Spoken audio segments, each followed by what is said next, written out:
Our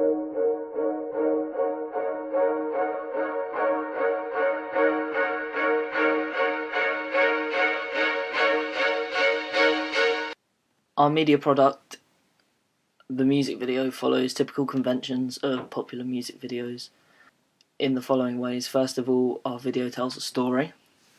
The video has a plot line which is constructed and developed throughout the duration of the video, and it culminates in the closing scenes. Many music video directors, particularly those who work on pop music videos, like to give the video a plot. An example is Madonna's Material Girl, where non-material boy eventually successfully woos material girl, who is really non-material underneath. Our video follows the story of a British youth who is addicted to violence and crime. We made sure in the video that it was clear the boy doesn't need to be involved in his life of crime, that he is, but he chooses to be. Using this plot is a typical convention of music videos, and we incorporated it to hook the audience to our product, leaving them wondering what will happen in the climax, so they'll continue to watch the video to the very end. Although the main focus was the storyline, we also made use of the star image phenomena, but made the phenomena our own. For example, star image is generally used in pop music. It's generally used in pop music videos showing a character or just the singer in a music video, usually looking extremely presentable and sometimes formal.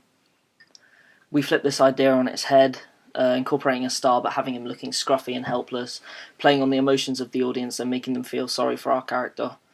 This is the opposite of what the majority of music videos do, because in terms of star image, particularly in pop music videos, they usually make the character look presentable and smart, sometimes formal, but we use star image in a different way, making our star look scruffy so the audience would sympathise with him. We used our idea to challenge the typical convention, like I've just explained. In our music video, we also made great use of Goodwin's aspect of voyeurism. According to Goodwin, voyeurism is a repeated focus on looking, and it can be seen in many real media products, and it's also evident in ours. Looking is repeatedly seen in our video, for example, when the protagonist looks out the window of his car, and also when he stares down at the man that he's just kidnapped. Looking is again seen when the character keeps looking up from his steering wheel, when he's driving. When we were filming the driving scenes, we made sure that we had our main character looking up continuously. The protagonist also looks around before he unlocks the car that he's about to steal, and although this may just be seen as a typical part of the storyline where he's trying not to get caught, we had the idea of voyeurism in mind, so that we were incorporating typical conventions of real media text into our own media text. We stuck to the typical form of starting the plot in the first scene, because we didn't want to try to play too much with it and confuse our audience. For example, some real media texts start with the ending of the plot at the beginning of the video and try and make the audience work it out, but we didn't want to do that. We also avoided making the video in real time for similar reasons to that. How effective is the combination of your main product and ancillary text? We combined uses quite well, as the music video itself is quite a dark video, having this sort of violence and crime, underground crime scene sort of feel to it. So we had the ancillary products use this dark imagery. So where the poster had the image of the CCTV, that is usually a convention of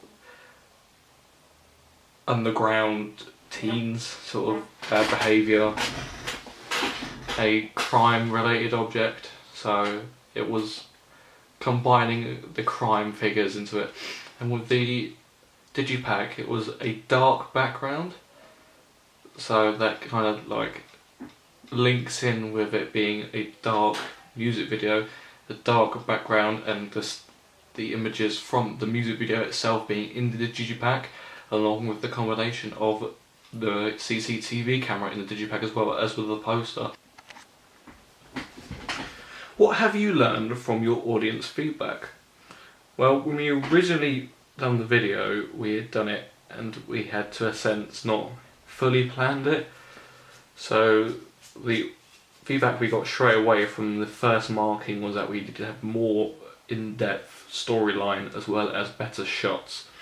So we took that on board and we went back, and after a few more shootings and a bit more planning, we had finally created the final product, the final music video, which we were both severely happy with, and so was the audience that we showed it to. The music video was good. It could have done with a more in-depth storyline, but it did offer the conventions that a techno music video would normally offer. In the production of both our poster and the digipack, we made great use of Adobe Photoshop on the school computers. Before using Photoshop, however, we used a stills camera to get our shots. We took our own original images, so it was original photography for our poster and digipack. After using the stills, we imported the images into Photoshop and began working on the poster and digipack.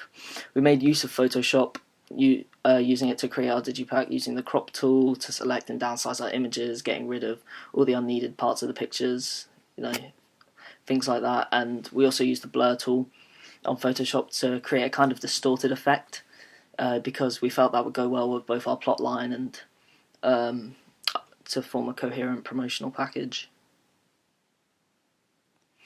We also used Adobe Photoshop to create and edit our poster.